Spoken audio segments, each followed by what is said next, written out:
नमस्कार, 12 बजे की 12 बड़ी खबरों में आप सभी दर्शकों का स्वागत है और मैं हूं आपके साथ अखंड राय। और आप देख रहे हैं उत्तर प्रदेश का तेजी से बढ़ता हुआ digital platform IBC 24 Uttar Pradesh Uttarakhand.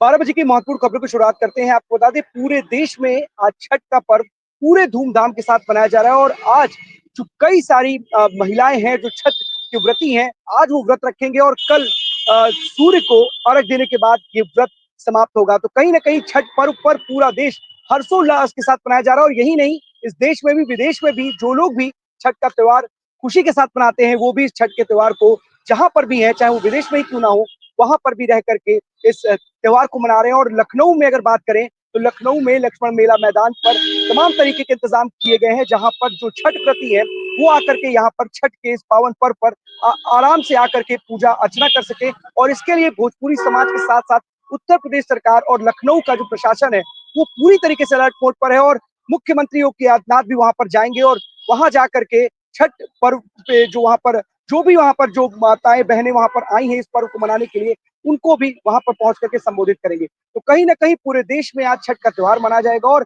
Chhath के इस पावन पर्व पर पूरा देश खुशी के साथ इस पर्व को मनाता हुआ नजर आएगा।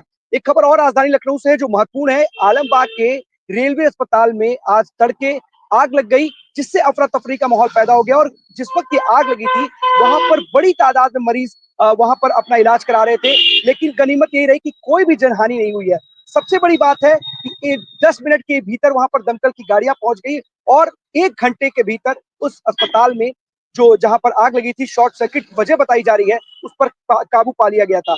सीसी यूनिट है, क्रिटिकल केयर यूनिट, वहां पर करीब 22 मरीज थे, लेकिन वहां के जो स्टाफ थे और उनके परिजन थे, उन्होंने उन परिजनों को जो पीड़ित थे, जो वहां पर अस्पताल में भर्ती थे, उन लोगों को सकुशल बाहर निकाल लिया, जिससे किसी प्रकार की जनहानि नहीं हुई है। जांच के आदेश दे दिए गए हैं, लेकिन शुरुआती जांच पड़ताल में जो निकल करके सामने आ रहा है वो वजह यही आ रही है कि शॉर्ट सर्किट की वजह से यहाँ पर इस तरह की घटना घटित हुई। तमाम अस्पतालों में इस तरीके की घटना घटित हुई और राजधानी लखनऊ में ही करीब 1 से 2 बड़े अस्पतालों में इस तरीके की घटना घटित हुई है। ऐसे में अस्पताल प्रशासन को या फिर जितने भी अस्पताल हैं, कम से कम उन्हें इस तरीके की लगातार जांच कराते रहना चाहिए, जिससे इस तरह की घटनाओं में कमी लाई जा सके। और जो फायर के जो यंत्र हैं उस पर कम समय रहते कम से कम उसको देखना चाहिए कि वो सही तरीके से काम कर रहे हैं या नहीं कर रहे हैं, क्योंकि इस तरीके की घटनाएं लगातार बढ़ती हुई चली जा रही है। अब चलते अपने सभी सहयोगियों के पास, एक एक करके हमारे साथी हमारे साथ जुड़ेंगे। और जो हमारे साथ आज इंद्रवीर हमारे साथ सबसे पहले जुड़ रहे हैं रायबरेली से। इंद्रवीर, कौन सी बड़ी खबर है?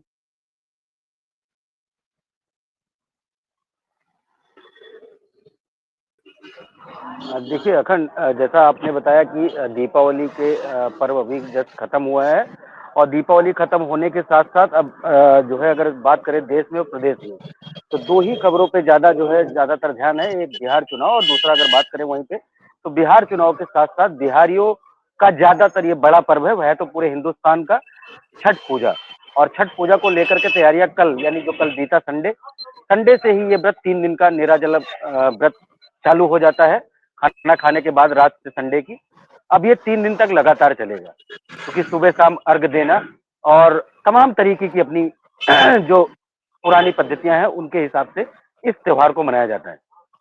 और इस त्योहार के लिए दूर दराज में जो लोग काम कर रहे हैं, बड़े बड़े कंपनियों में या अगर बात करें सरकारी नौकरी, तो वो अपना हर एक काम दीपावली पे, जैसे हम अपने यहाँ क्या है हिंदुस्तान में कि दीपावली एक बड़ा पर्व है, उसको लेकर के हम दूर दराज भी अगर है तो हम सोचते हैं कि अपने घर पर पहुंचे, तो वहां ना पहुंच अगर नहीं पहुंच सकते तो छठ पूजा का पर्व को लेकर के हर आदमी अपने यहाँ पहुंचने की कोशिश करता है। और अगर नहीं पहुंच पाता तो जहां पर भी है वहीं पे, और हर जिले का प्रशासन, खासकर उत्तर प्रदेश अगर बात करें, बिहार या और भी राज्यों में जहां पर भी, हर जगह जहां मनाई जाती छठ पूजा, जैसे रायबरेली की अगर बात करें, रायबरेली में राजघाट है, राजघाट में बड़े स्तर पर छठ पूजा की तैयारी की जाती है और जहां पर मूर्ति विसर्जन भी होता है।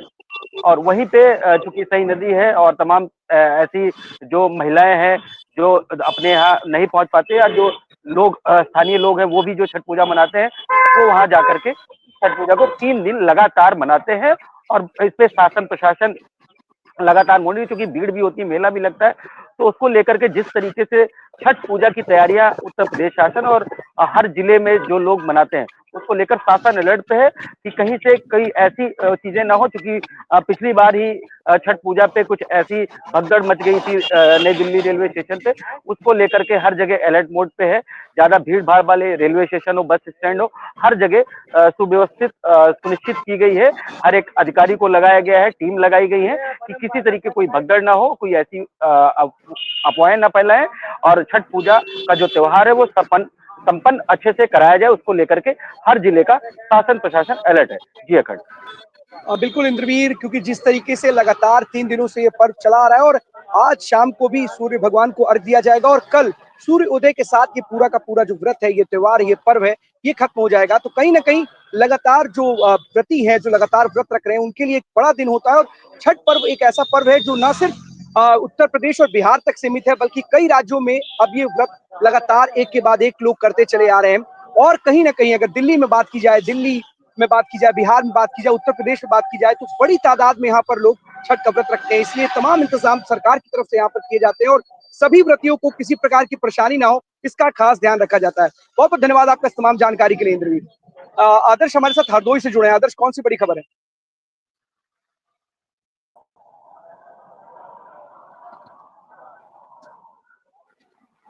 आदर्श, सुन पा रहे हैं आप?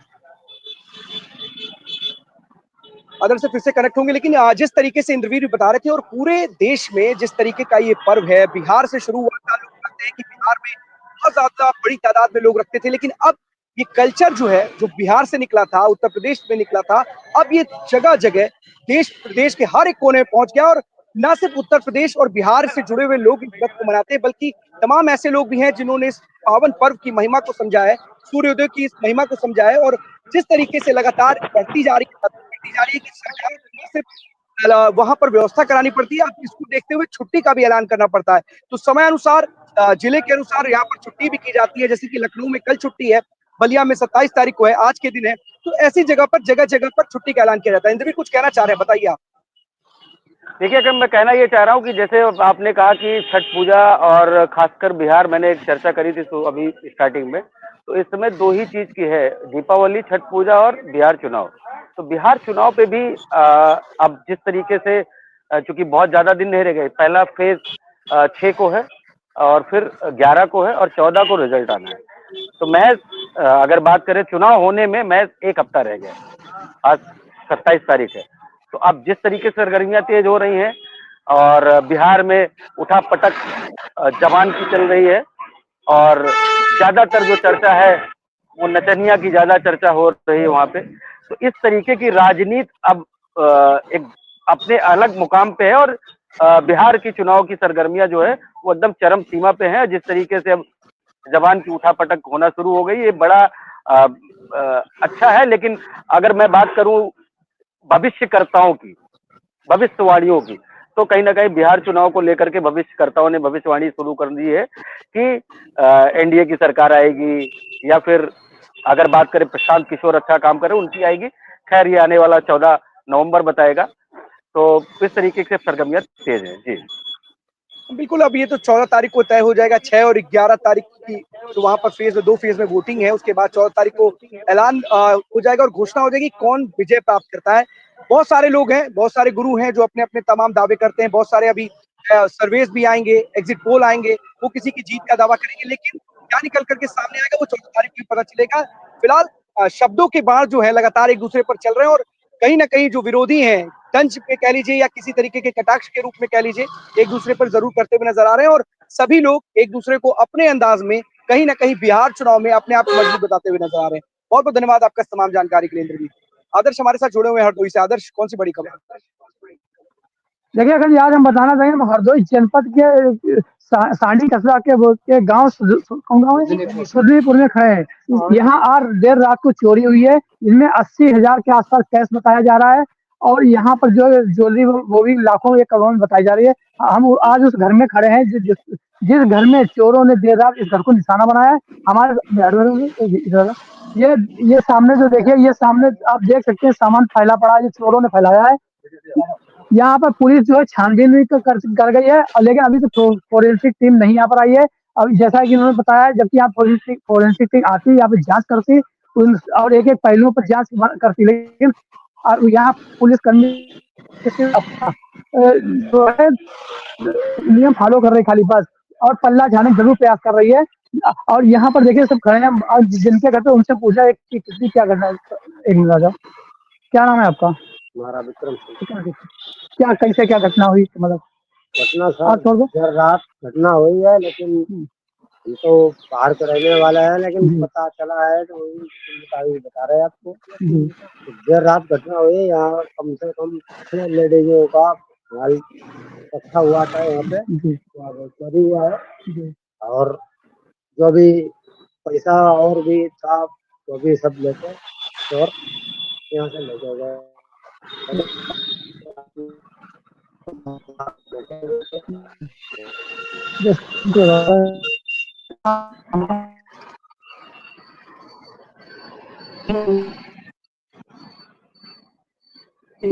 क्या नाम है आपका? किस समय चोरी हुई है, कितना क्या सामान गया, क्या है पूरा मामला? रात को ही हुई है जी। हम लोग तो बाहर लेटे थे जी और ये चोरी 50 के गया होगा और 80,000 कैश गया था। अभी तक पुलिस क्या कर रही है? अभी तो पुलिस सुबह आई थी, जी देख के नोटिस करके ले गई कि क्या हुआ है क्या नहीं, कितना गया है, वो रिकवा के ले गई है। उसके बाद देखना चाहिए कि कार्रवाई की जाए।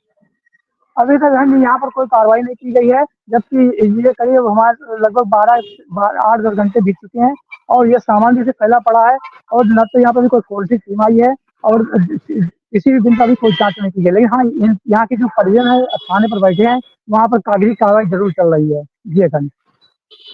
अगर सबसे बड़ी बात है कि चोरी की घटनाएं लगातार होती रहती हैं और लगभग लगभग कई बार ऐसा देखने को मिलता है कि जब इस चोरी की घटना का पुलिस खुलासा करती है, उसमें कोई करीबी ही निकल करके सामने आता है।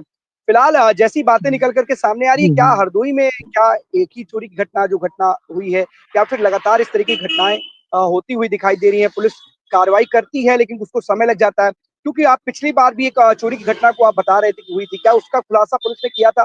क्या हरदोई पुलिस लगातार ऐसी जो इस तरह की घटनाएं घटित होती है, क्या उसका खुलासा करने में जिस तरीके की जो चीजें उपयोग करनी चाहिए थी, या समय की बात की जाए, डेडलाइन की बात की जाए, क्या आपको लगता है कि हरदोई पुलिस इस वक्त कार्रवाई कर रही है? क्योंकि कहीं ना कहीं लोगों के मन में डर जरूर पैदा हो जाता है। घटना एक घर में जरूर घटी हुई है, किसी घर में एक जरूर चोरी हुई है, लेकिन अगर इस तरीके की घटनाएं जब निकल करके सामने आती है तो उस पूरे इलाके में दहशत का माहौल हो जाता है। पुलिस इसके लिए क्या कार्रवाई करे, ये एक बड़ा सवाल है। जी, अगर मैं बताना चाहूँगा, पुलिस ज़रूर यहाँ पर आई थी, और यहाँ पर जो सारे जो बिंदुओं पर जाँच करके लगे हैं, लेकिन जो जैसा इनका कहना है कि फोरेंसिक टीम अभी तक नहीं आई है, जबकि फोरेंसिक यहाँ पर आना चाहिए था, उसकी भी जाँच करनी चाहिए थी। और आए दिन शहर में भी चोरियाँ हो रही हैं, शहर में आज देहात में भी चोरियाँ बढ़ रही हैं, लेकिन कहीं खुलासा हो जाता है, कहीं खुलासा नहीं हो पाता है। लेकिन पुलिस की अगर हम बात करें, तो पुलिस तो यहाँ पर आके जो है जाँच करके चली गई। अब ये देखना होगा कि यहाँ पर खुलासा कब तक होता है। जी अखंड। बिल्कुल यही बड़ा सवाल है कि जल्द से जल्द अगर खुलासा करेंगे तो जो भी पीड़ित है कम से कम उसको न्याय मिल पाएगा। देखिए, बड़ी मेहनत से आदमी पैसा बचा के रख पाता है और उससे कैश चाहे या फिर ज्वेलरी के फॉर्म में अपने घर में रखता है, और अगर इस तरीके से चोर चोरी करके लेके जाते हैं तो उस परिवार पर बहुत कुछ बीतता है। तो कम से कम पुलिस को इसका विशेष ध्यान रखना चाहिए और चोरों को जल्द से जल्द हिरासत में लेना चाहिए, क्योंकि अगर परिवार वालों की जो देखिए ना सिर्फ दौलत गई है, जो जमा पूंजी थी, वो भी जो चोर है वो कहीं ना कहीं हाथ साफ करके गए हैं। कुछ कहना चाह रहे हैं अगर? अगर जी देखिए, हम आपको देखिए, अगर हम बताना चाहेंगे, हम उस जगह तो खैर नहीं जा सकते जहाँ पर शेर को काट के चोर अंदर घुसे थे, क्योंकि अभी फोरेंसिक टीम ने जांच नहीं की है, तो हो सकता है उसकी जांच भी की जाए। क्योंकि हम आपको थोड़ी दूर से करीब से दिखला सकते हैं कि वहाँ पर जो है शेर कहाँ से काटी गई है। लिहाजा से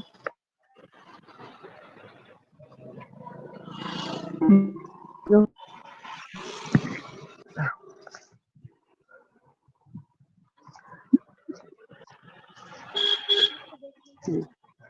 देखिए, हम उस जगह पर पहुंचे हैं जहाँ पर शेर काटी गई है। रख दो। देखिए, हम आप इसे आप देख सकते होंगे, ये वो जहाँ पर शेर काटी गई है, हम आपको उस करीब से दिखाते हैं आपको। ये देखिए, ये देखिए, ये यहाँ से चोरों ने सेल काटी है, और यहाँ यहाँ से सेल काटने के बाद में ये सामान सब देखिए बिखरा पड़ा है। हम आपको उस जगह पर दिखला रहे हैं। देखिए, ये सारा सामान बिखरा हुआ है, चोरों ने निकला है। ये ये अखंड ये पूरी यहाँ की लोकेशन है, जो हम आपको सीधे लाइव अपने दर्शकों को दिखला रहे हैं, और ये चोरी की वारदात को अंजाम दिया गया है।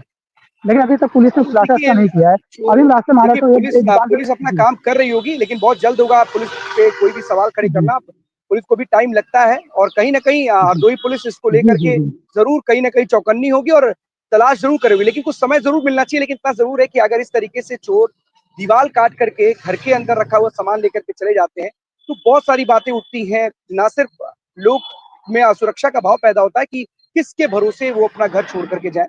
बहुत सारे ऐसे लोग होते हैं कि जब कहीं निकलते हैं तो किसी चौकीदार को रख के तो जा नहीं सकते। ऐसे में बड़ी असुरक्षा का भाव है। पुलिस को जल्द से जल्द इन चोरों की पता लगाना चाहिए और कार्रवाई ऐसी करनी चाहिए कि कम से कम जो चोरों के मन में, क्योंकि लगातार ऐसी घटनाएँ आती हैं, लगातार ऐसा नहीं हरदोई में ही है, पूरे प्रदेश में, देश में इस तरह की घटनाएँ आती हैं और जल्द से जल्द पुलिस खुलासा भी करती है और कई बार ऐसा होता है कि करीबियों का पर ही शक जाता है और करीबी इसके पीछे के मास्टरमाइंड निकलते हैं। बहुत-बहुत धन्यवाद आपका इस तमाम जानकारी के लिए आदर्श। एक और खबर है, क्योंकि देखिए जिस तरीके से मौसम में बदलाव आया और ठंड आ रही है, लेकिन अब कहीं न कहीं मौसम विभाग ने एक जानकारी दी है, जिसके बाद कहीं न कहीं अभी बारिश की एक बार फिर से संभावना बढ़ गई और बेमौसम बारिश एक बार फिर से हो सकती है। अब कहीं न बंगाल की खाड़ी से जो एक असर देखने को मिला, जिसकी वजह से तमाम इलाकों में बारिश होने की संभावनाएँ बढ़ गई हैं और बेमौसमी बारिश है, जिसकी वजह से ठंड बढ़ेगी और जल्द से जल्द पारा जो है वो लगातार घटेगा। करीब 1 नहीं, 2 नहीं, 3 नहीं, 4, कम से कम 4-5 डिग्री तक जो पारा है इस बारिश के बाद घटेगा और पश्चिमी उत्तर प्रदेश की बात की जाए और लखनऊ की बात की जाए, तो मौसम विभाग ने लखनऊ के मोहनलालगंज के लिए अलर्ट जारी किया है कि वहाँ पर बारिश हो सकती है। तो फिलहाल बूंदाबांदी ज़रूर हुई है थोड़ी बहुत और मौसम है सुबह से ही खुशनुमा बना हुआ है, बादल छाए हुए हैं, तो कहीं न कहीं जो मौसम की मार है, जो बारिश की मार है, एक बार फिर से देखने को मिलेगी, जो ठंड बढ़ाएगी। अब बात कर लेते हैं एक्यूआई लेवल की। एयर क्वालिटी इंडेक्स होता है, दिवाली के बाद इसमें बहुत ज़्यादा बढ़ोतरी देखने को मिली थी और राजधानी के कई ऐसे इलाके थे जो रेड ज़ोन में थे और वहाँ पर जो वायु जो प्रदूषण लेवल था वो बहुत ज़्यादा खराब था और एक्यूआई बहुत डेंजर ज़ोन में पहुँच गया था। लेकिन थोड़ी बहुत राहत ज़रूर मिली है। अगर हम बात करें तो अलीगंज और लालबाग का इलाका है जहाँ 200 के ऊपर है एक्यूआई। तमाम इलाकों में धीमे-धीमे घटता हुआ नज़र आ रहा है। तो कहीं न कहीं जो प्रदूषण है, एयर क्वालिटी जो है वो कहीं न कहीं उसकी गुणवत्ता में थोड़ा सुधार होता हुआ ज़रूर आ रहा है और शायद अगर बारिश होगी तो हो सकता है उसमें कुछ सुधार ज़रूर आए, क्योंकि मौसम बदलने वाला है, बहुत सारी चीज़ें होने वाली है और जिस तरीके से एयर क्वालिटी में दिवाली के समय जिस तरीके से लोगों ने पटाखे जलाए, उसके बाद कहीं न कहीं बढ़ोतरी देखने को मिली थी और कई इलाके इसकी चपेट में थे जहाँ पर एयर क्वालिटी बहुत हद तक खराब हो चुकी थी और बड़ी परेशानी का सबब था वहाँ पर लोगों के लिए उसमें रहना, उसमें जीना। एक और खबर है, क्योंकि ये आज़म खां से जुड़ी हुई खबर है। जब से आज़म खां रिहा होने वाले थे, उससे पहले से ही तमाम अटकलें लगाई जा रही थी और तमाम तरीके की बातें की जा रही थी। कहीं न कहीं जो एक चेहरा था राजनीतिक लिहाज से, जो मौन था, जिसकी बातें निकल कर के सामने नहीं आती और कहीं न कहीं जब वो कुछ बोलते हैं, तो एक अलग संदेश जाता है और लगता है कि राजनीति अपने लेवल पर है।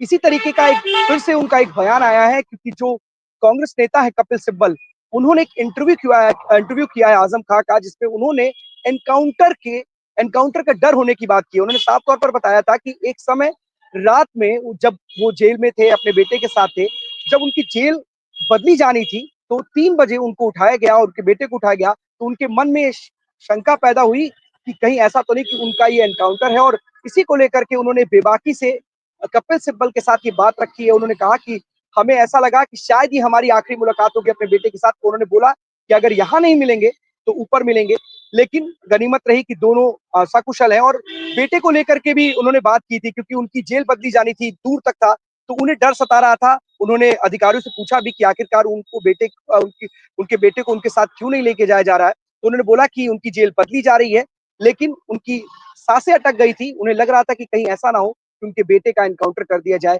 जब जेल बदल रही। तो कहीं न कहीं चीज़ें उन्होंने बेबाकी से तमाम बातें की हैं और उन्होंने वहाँ पर जिस तरीके से 23 महीने अपने परिवार के साथ गुज़ारे हैं, उस पर बात की है और अपने परिवार के ऊपर जिस तरीके के आरोप लगे हैं, जिसकी वज़ह से उन्होंने जेल काटी है, 23 महीने की बात उन्होंने कही कि 23 महीने में जेल में रहा और मैंने संघर्ष किया, मेरी पत्नी ने भी संघर्ष किया, मेरे बेटे ने भी संघर्ष किया और हमें इमरजेंसी की याद भी उन्होंने दिलाई कि इमरजेंसी में भी वो काल कोठरी में थे और यहाँ पर बताया कि किस तरीके से उनको जेल में रखा गया था। तो तमाम बातें इस इंटरव्यू में उन्होंने साफ तौर पर कही और कहीं न कहीं ये बताया है कि उनके ऊपर कहीं न कहीं राजनीतिक ज़ुल्म हुआ है। तो एक बड़ा इंटरव्यू है और उनकी बातें हर कोई सुनना चाहता है और शायद यही कारण है कि वो कोई भी बात बोलते हैं, वो ज़रूर राजनीति का एक चर्चा का विषय ज़रूर बन जाती है और कहीं न कहीं राजनीतिक गलियारों में उस पर चर्चा छिड़ जाती है। तमाम कयास लगाए जा रहे थे कि वो बीएसपी में जाएंगे, लेकिन उन्होंने उस पर विराम लगा दिया।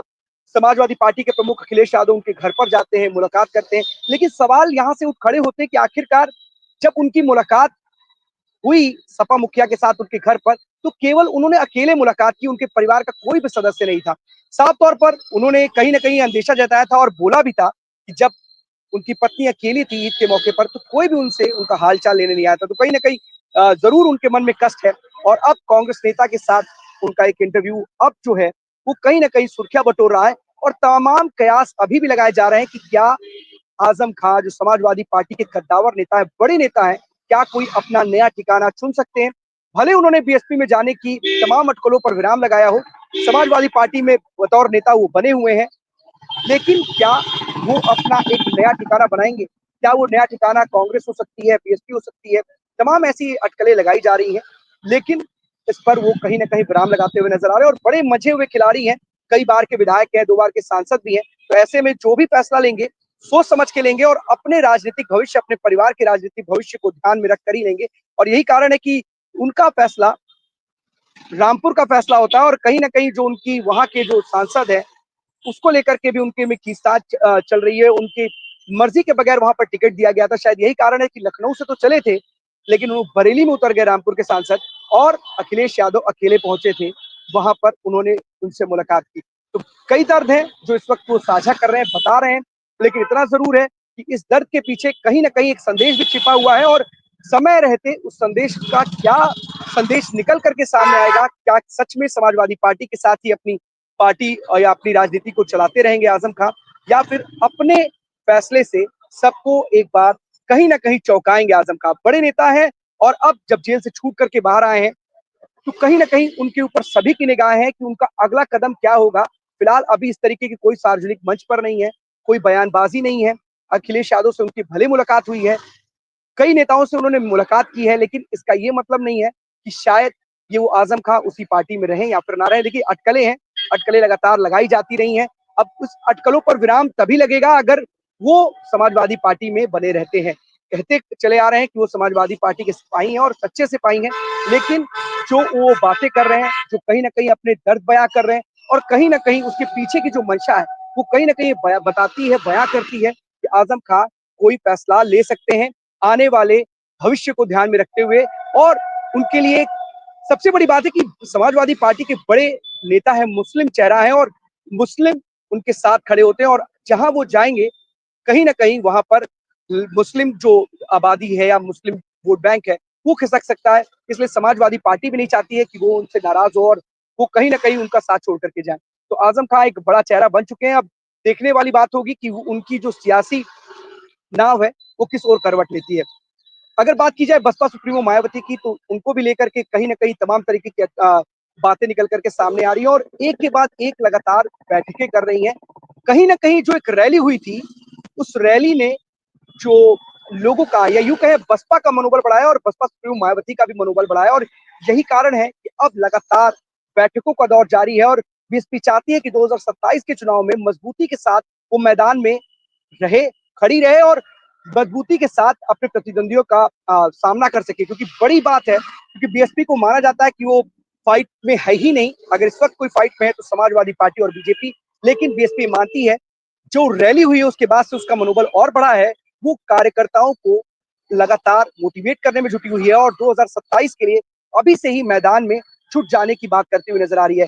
आकाश आनंद है, युवा चेहरा है और पार्टी के राष्ट्रीय उपाध्यक्ष भी हैं, तो कहीं ना कहीं बड़ा चेहरा होकर के वो क्या किस तरीके की लाइन तय करते हैं अपने कार्यकर्ताओं के लिए और किस तरीके से 2027 के चुनावी मैदान में समर में उतर करके अपनी छाप छोड़ते हैं, ये भी देखने वाली बात होगी। और शायद यही कारण है कि उन पर बड़ा दाव खेला है बसपा सुप्रीमो मायावती ने, क्योंकि इस वक्त जो चुनावी कैंपेन है या यूं कहें कि अगर फाइट की बात की जाए तो दो ही मुख्य पार्टियां हैं, समाजवादी पार्टी और बीजेपी। और अगर बीएसपी ने अगर अभी से तैयारी शुरू नहीं की तो 2027 में भी यही दो पार्टियां होंगी जिनके बीच में सीधी लड़ाई होगी और कहीं ना कहीं बीएसपी को इसका खामियाजा भुगतना पड़ेगा और बीएसपी खत्म होती हुई चली जाएगी। और यही कारण है कि बीएसपी चाहती है कि एक बार फिर से वो चुनावी मैदान में आए और 2027 में परचम लहराए और इसी के लिए लगातार तैयारियां एक के बाद एक शुरू कर दी गई हैं। एक के बाद एक बैठकों का दौर जारी है और बसपा सुप्रीमो खुद बैठक कर रही हैं और कहीं ना कहीं कार्यकर्ताओं के अंदर जोश भरने का भी काम करें, और इसीलिए लगातार एक के बाद एक